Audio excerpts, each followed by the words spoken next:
어떤 상황에서든 무조건 감사하다 이 말을 하기는요 사실 결코 쉽지 않아요.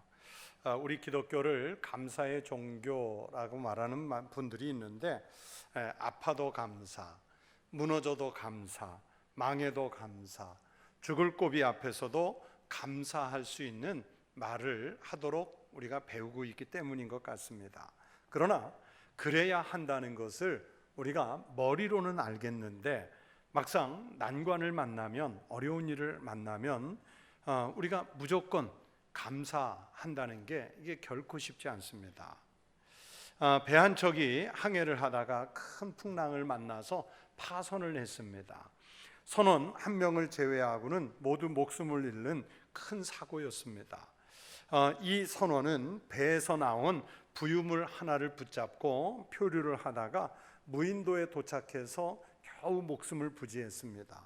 해안에 도착해서 보니까 일단 살았다는 것이 감사해서 하나님께 감사의 기도부터 드렸습니다. 하나님, 300명이나 되는 그 많은 사람이 목숨을 잃었는데 저를 그 죽음의 위기에서 건져주셔서 살아남게 하시니 감사합니다. 그렇게 기도하고 나서 이제 현실을 생각하니까 이 무인도에서 살아갈 방법이 보이지 않았습니다. 그래서 조난당한 사람들이 그렇듯이 바닷가 모래사장에 크게 SOS 글씨도 새겨놓고 불을 피워서 연기도 올리고 옷가지를 나무에 꿰어서 저 멀리 배가 지나가는 모습이 보이면 팔이 빠져라고 흔들어 댔습니다. 그러나 전혀 구조의 기미가 보이지 않았습니다. 몇 달을 보낸 후에 겨울이 가까워져 오니까 할 수 없이 나뭇가지들을 모아서 또 흙을 모아서 움막을 지었습니다. 겨울을 나야 하기 때문에 보온이 잘 되도록 자기 나름대로 튼튼하게 지었습니다. 그리고 보온을 위해서 화덕을 만들고 만든 불씨를 그곳에 잘 보존해서 지켰습니다. 그런데 어느 날 큰 바람이 불면서 불씨가 튀어서 그만 정성껏 지은 그 움막이 홀랑 타버리고 말았습니다. 정말 말할 수 없는 원망이 밀려왔겠죠. 하나님, 선원들이 죽을 때 저도 같이 죽었으면 좋았을 걸 왜 저를 살려주셔서 이렇게 애가 타도록 고생하게 하십니까? 제가 정말 온 힘을 다해서 지은 저 움막까지 다 태워버리시면 어떡합니까? 어떻게 하나님 저에게 이러실 수 있습니까? 하나님은 저를 버리셨습니다. 그렇게 부르짖으며 밤을 새워 지쳐 울다가 그만 지쳐서 잠들고 말았습니다. 그런데 아침에 멀리서 큰 뱃고동 소리가 들리고 배에서 내린 작은 구조선 하나가 자기가 있는 쪽으로 오고 있는 게 보였어요. 그래서 구조가 돼서 큰 배에 올라가 이제 어떻게 저를 발견하셨느냐 하고 물었더니 그 큰 배의 선장의 대답이 이 근처에는 사람이 사는 섬이 없는데 멀리서 큰 불이 올라오고 연기가 피어올라서 이곳에 사람이 있나 보다 하고 찾아오게 됐다는 거예요. 그때서야 이 선원은 하나님 감사합니다. 그 불난 게 감사한 거예요. 움막을 다 태워버린 게 감사해요. 그렇게 원망의 이유가 됐던 게 나중에 보니까 살아날 이유가 된 거예요. 그러니 감사한 거예요. 여러분, 이런 질문을 여러분에게 하고 싶습니다. 우리는 왜 늘 결과가 좋아야만 감사를 할까요? 모든 것이 행복하게 아름답게 내가 원하는 대로 마무리가 되어야만 그때서야 감사할까요? 그 일이 진행되는 과정에서 감사가 나오면 좋지 않겠습니까? 오늘 본문으로 읽은 시편 105편 1절 2절은 우리가 아주 얕은 신앙에서 벗어날 수 있는 길을 가르쳐 주십니다. 여호와께 감사하고 그의 이름을 불러 아뢰며 그가 하는 일을 만민 중에 알게 할지어다. 그에게 노래하며 그를 찬양하며 그의 모든 기이한 일들을 말할지어다. 여러분, 이 말씀에서 성경은 일단 감사한다는 것을 전제로 해서 하나님의 이름을 부르라고 말씀하죠. 감사한 마음으로 하나님이 하신 일을 만민들에게 알게 하라고 하시죠. 감사의 고백으로 하나님을 찬양하는 노래를 부르라고 말씀합니다. 감사의 고백을 가지고 하나님이 행하신 기이한 능력을 말하라고 성경이 말씀하시잖아요. 저는 감사주일 설교를 준비하면서 오늘 이 본문 말씀들을 묵상하다가 이것을 한마디로 표현한 말씀이 바로 신약 본문으로 삼은 골로새서 2장 6절 7절의 말씀이겠다 싶었습니다. 그러므로 너희가 그리스도 예수를 주로 받았으니 그 안에서 행하되 그 안에 뿌리를 박으며 세움을 받아 교훈을 받은 대로 믿음에 굳게 서서 감사함을 넘치게 하라. 믿음에 굳게 서서 감사함을 넘치게 하라. 여러분, 그리스도인은 어떤 사람이라고 생각하십니까? 오늘 본문의 말씀대로 하면 그리스도 예수를 주로 받은 사람, 그가 그리스도인이에요.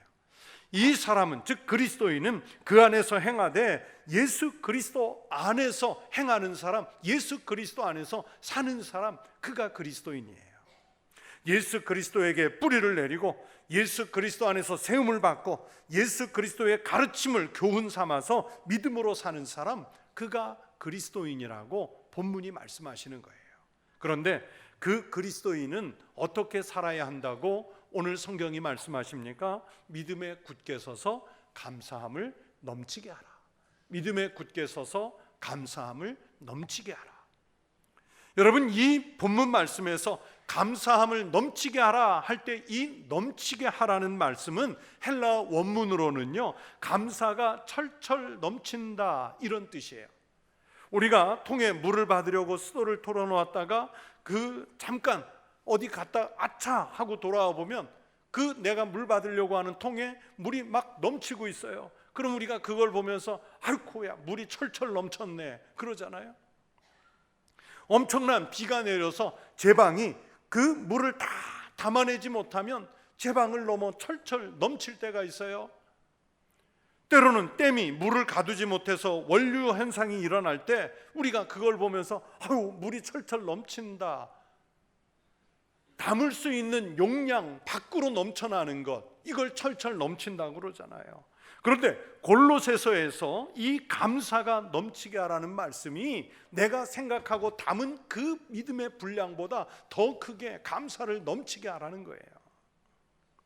우리가 살면서 경험합니다. 제가 처음 말씀을 시작하면서 우리는 무조건 감사해야 하는데 머리로는 알지만 현실에서는 안 될 때가 많다고 말씀드렸어요. 아플 때도 있고요, 망할 때도 있고요, 불평도 일어나고 짜증도 나고 죽고 싶은 절망감이 우리 가슴속으로 파도같이 밀려 들어올 때가 있어요. 그때는요, 여러분, 우리가 감정적으로 감사가 나오지 않습니다. 그런데 사도 바울은 그런 상황에서도 감사가 철철 넘치도록 하라고, 믿음 안에서 그렇게 하라고 말씀하시는 거예요. 여러분, 바울이 이 편지를 쓰고 있는 상황을 생각해야 됩니다. 바울 자기는 매우 좋은 환경에서 잘 먹고 잘 입고 편하게 있으니까 감사하라고 썼을까요? 아니에요. 사도 바울의 편지를 목회서신, 교리서신, 옥중서신 이런 것들로 분류를 하는데 에베소서, 빌립보서, 빌레몬서 등과 더불어서 오늘 본문이 포함된 이 골로새서는 옥중서신이에요. 옥중서신. 옥중서신이 뭡니까? 바울이 지금 감옥에 갇힌 상태에서 이 편지를 쓰고 있다는 뜻입니다. 여러분, 바울은 감옥에 갇힌 상태에서 빌립보 교인들에게는 뭐라고 했냐면 기뻐하라, 항상 기뻐하라, 주 안에서 또 기뻐하라 그렇게 말씀했고요, 골로새 교인들에게는 감사하라고 말씀을 했어요. 어떻게 그럴 수 있습니까? 자신은 정말 치욕스럽게 감옥에 갇혀 있지만 예수 그리스도의 은혜가 내 안에 넘치도록 충만해 있기 때문에 이 편지를 읽는 성도들에게도 그렇게 하라고 말씀할 수 있었던 거예요. 여러분, 예수님의 감사를 생각해 보십시오. 요한복음 6장을 읽으시면 오병이어의 기적을 베푼 말씀이 있습니다. 그때 매우 굶주린 군중들이 장정만 5천 명, 그러니까 아마도 여성과 어린이, 노인을 포함하면 무려 2만 명 가까운 사람들이 모인 엄청난 군중인데요. 그런데 지금 먹을 것이라고는 달랑 보리떡 5개, 작은 물고기 2마리, 어린아이 한 사람의 점심 끼니밖에 없었지 않습니까? 그런 상황에서 예수님이 이렇게 대처하십니다. 요한복음 6장 11절의 말씀입니다. 예수께서 떡을 가져 축사하신 후 앉아있는 자들에게 나눠주시고 물고기도 그렇게 그들의 원대로 주시니라. 여러분, 이 말씀에서 축사하셨다는 게 이게 무슨 뜻일까요? 감사하셨다는 뜻입니다. 비록 작은 양이지만, 한 사람의 끼니도 채 안 될 분량의 양이지만 감사의 기도를 드렸더니 장정만 5천 명이 먹고도요, 남은 조각 12바구니에 찰 정도로 그렇게 풍성해졌다는 거예요. 누구에게? 하나님께 감사 기도했더니. 여러분, 예수님의 감사는 이것으로 끝나지 않았습니다. 예수님께서 십자가에 달리시기 전 마가의 다락방에서 마지막 만찬을 하실 때 제자들에게 떡을 나누어 주시고 포도주를 나누어 주셨습니다. 오늘 우리가 성례전을 통해서 베풀 성찬을 제정하시는 일이 바로 십자가를 눈앞에 두고 하신 일이었습니다. 그 성만찬 시간에 예수님은 먼저 떡을 들고 기도부터 하셨습니다. 그들이 먹을 때 예수께서 떡을 가지사 축복하시고 떼어 제자들에게 주시며 이르시되 받으라, 이것은 내 몸이니라. 이 말씀에서 축복했다 또는 축사했다는 감사의 뜻입니다. 그래서 다른 번역은 감사라고도 표현을 해요. 그리고 이번에는 포도주를 들고 기도하십니다. 또 잔을 가지사 감사 기도하시고 그들에게 주시니 다 이를 마시매. 잔을 들고 감사 기도부터 하셨대요. 여러분, 지금 예수님께서 십자가에서 곧 잡혀 돌아가실 거예요. 아주 극도의 불안, 공포가 밀려오는 시간이란 말입니다. 그러면 몸을 피하고 빨리 안전한 곳으로 도망을 쳐야 하는데 예수님은 제자들에게 성찬을 베푸시면서 지금 이 상황에 감사 기도부터 하시는 거예요. 오늘 바울의 말씀대로 하면 감사가 철철 넘쳐 흐르는 그 모습을 예수님께서 보이셨어요.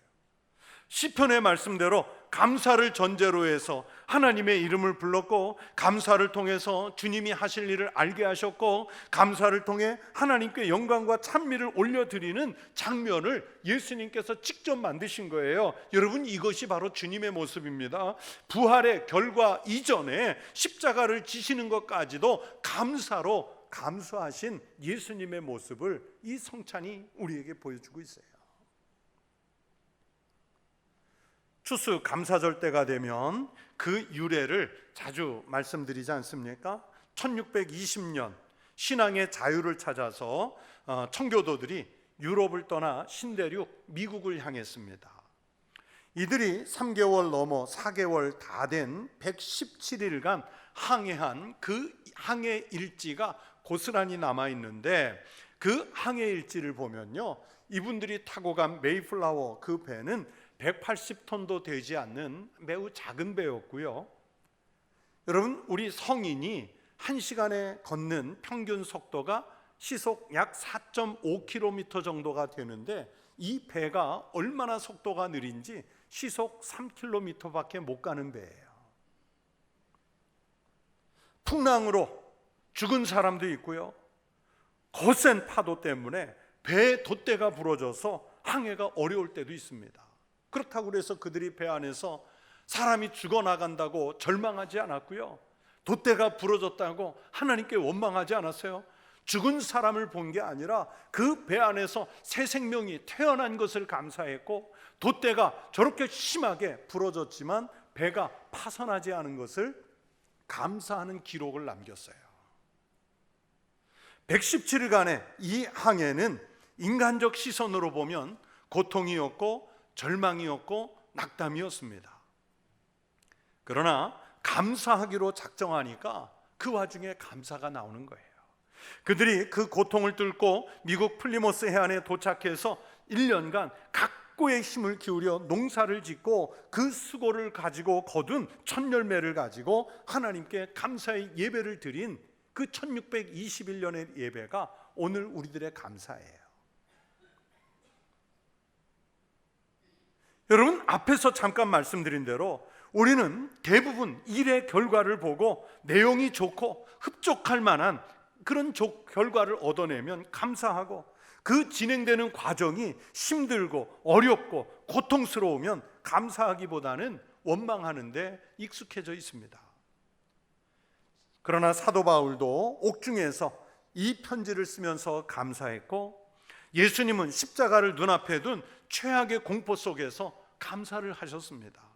그리고 추수감사절을 만든 청교도들이 그 미국 대륙에 새로 갔더니 거기에 마을이 잘 갖춰져 있고 농사지을 땅이 경작이 돼 있고, 또 그곳에 먼저 거주하고 있는 사람들이 따뜻하게 환영해주고 그런 분위기였습니까? 여러분, 이 추수감사절을 만든 청교도들은 박해를 받는 중에 신앙의 자유를 찾아 이주하게 되는 그 모든 과정에 감사했어요. 빠른 배를 타고 풍랑도 없이 순탄하게 항해해서 잘 준비된 마을에 도착했기 때문에 감사한 것이 아니라 이루 말할 수 없는 그 고난의 여정에 하나님이 함께 해주시는 것에 감사했어요. 그 감사를 우리가 배워야 합니다.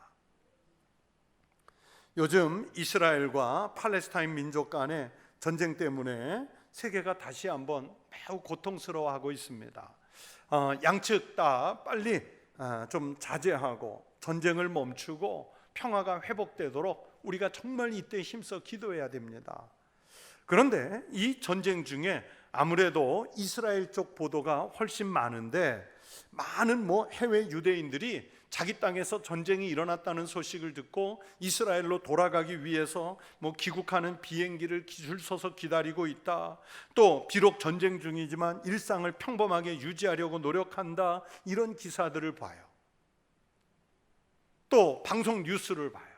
그런데 여러분, 자세히 들으시면 어떻게 이스라엘 사람들은 그렇게 할 수 있을까 하는데, 그것을 탈무드 정신이라고 그래요. 그것을 직접 쓰는 기자들이 많아요. 탈무드 정신. 이스라엘 사람들은 어려서부터 배운 탈무드 정신으로 사는 거예요. 여러분, 이 탈무드는 그저 작은 한 권의 지혜서가 아니라 구약에 기초한 유대 민족의 정신이에요.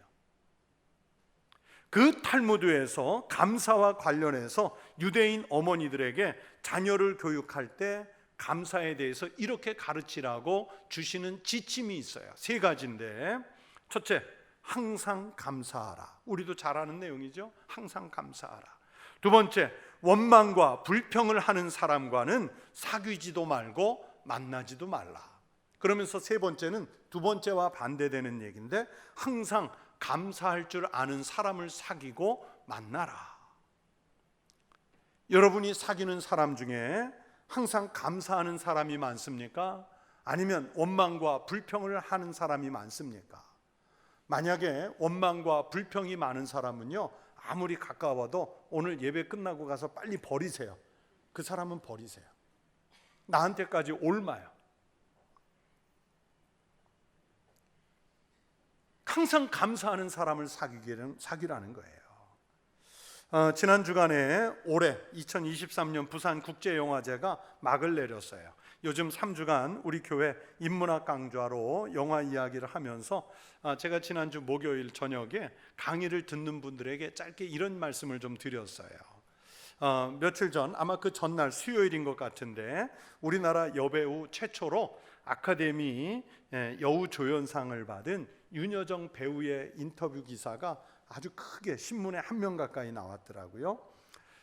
영화제 기간 동안 이 배우가 관객들, 자기 팬들과 대화를 하는 프로그램이 있었는데, 이 배우와 이야기를 나누기 위해서 그 인터뷰실에 입장하는 요가 9,000원이었어요. 그 9,000원을 내고 팬들이 잔뜩 온 거예요. 그러면서 그 인터뷰 이야기를 실은 기사가 한 면에 나온 건데, 그 기사를 아내와 같이 읽고 아침 식탁에서 서로 이런 얘기를 했어요. 아내는 이 윤여정 배우가 자켓과 청바지를 입고 찍은 그 사진 내용을 말했어요. 너무 멋있다는 거예요. 여러분, 보통 여배우들이 영화제 사진이면 옷을 뭐를 입죠? 등파이고 앞파인 드레스를 입고 빨간 레드카펫에서 사선을 쳐다보면서 허리에 손대고 찍잖아요. 근데 이분은 자켓 입고 그리고 청바지 입고 찍었어요. 기자들이 당연히 물었겠죠. 그런데 자기만의 스타일을 고수하고 싶다는 거예요. 그러면서 나는 말을 잘 걸을 줄을 모른다. 나는 내가 하고 싶은 거 하다가 죽고 싶다. 이 말이 너무 멋있다는 거예요. 그러면서 이렇게 자기 주관이 분명하게 사는 이 면이 존경스럽다. 그 얘기를 하더라고요. 그런데 저는 그 인터뷰에서 제일 눈에 띈 게, 제가 감동된 게, 그분의 옷 입은 그 스타일이 아니고 이 배우가 관객들에게 이런 얘기를 했어요. 그대로 읽어드리면, 여러분은 친구를 사귀더라도 고급하고 노세요. 나보다 나은 사람, 나보다 책 많이 읽은 사람하고 얘기해야 배움이 있습니다. 저는 이 말이 꽂혔어요. 우리는 보통 내가 만만히 봐도 될 사람, 막 놀아도 될 사람을 사귀려고 하는데 아니라는 거예요. 고급진 사람, 나보다 나은 사람, 나보다 책 많이 읽는 사람. 윤여정 배우도 그랬어요. 이런 사람은 어떻게 보면 부담스럽다는 거예요. 나보다 잘났으니까 부담스럽다는 거예요. 그런데 그 사람과 사귀어야 내가 더 나은 사람이 되고 그에게 배울 수 있고 내가 더 나은 길로 갈 수 있다고 이야기를 하더라고요. 제가 추수감사절 설교를 준비하다가 이 기사를 봤는데, 그래서 저는 왜 이 대목이 가슴에 닿냐면, 더 감사할 줄 아는 사람을 사귀라는 거예요. 감사할 줄 아는 사람을 사귀라.